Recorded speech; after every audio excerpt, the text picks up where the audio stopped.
Hitler was a canny person with a brilliant sense of drama.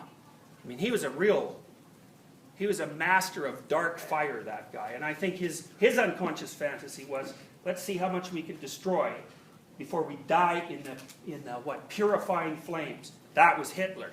He was a compelling person, and the fantasy that he had in the back of his mind, I'll tell you how that developed at one point.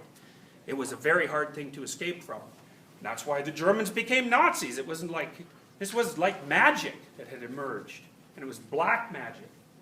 So Jung was very interested in this because he was in the Germanic-speaking areas of the world when this happened, and he felt himself pulled very strongly by what the Nazis were doing, especially in the early stages of the development of the political platform, because things did stabilize, and then they stabilized before they went completely out of control. And of course, looking in retrospect, you can see the seeds of what eventually transpired to become such a catastrophe. But at the time, it was by no means self-evident that such a thing was going to occur, especially given all the other horrible things that were likely to occur. So Jung had a vision that Europe had become so covered with blood that the blood was starting to flow over the mountains into Switzerland, because of course Switzerland is neutral. And he said it was one of the most horrifying nightmares of his life. And this was in, I think, it was late 1930s anyway, so it was a premonition of war.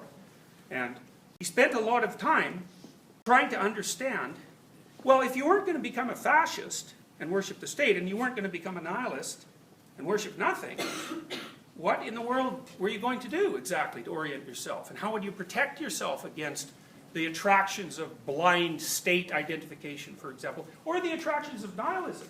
You might say, well, nihilism has no attraction at all because it says to you, everything is irrelevant, nothing you do has any importance, because that's nihilistic, basically. Well, the psychoanalyst would say, what's the secondary gain from that? Like, yeah, you say that's what you believe, and maybe you even act it out. And you also say, well, you've come to that conclusion through, a rational process of deliberation. But the psychoanalyst would say, it's kind of convenient that also alleviates you of all responsibility, isn't it? And it kind of sheds a little dampness on your claim to pristine cognition as the driving force behind your adoption of that theory.